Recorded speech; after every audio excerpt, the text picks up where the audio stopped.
محمد نبينا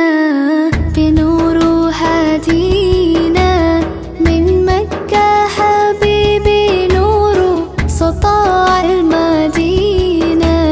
من صلى صلاته وتحلى بصفاته يا بخت اللفت لو ماشي يشفع له في مماته محمد نبينا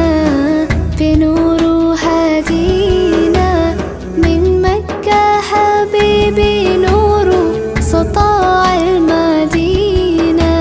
من صلى صلاته وتحلى بصفاته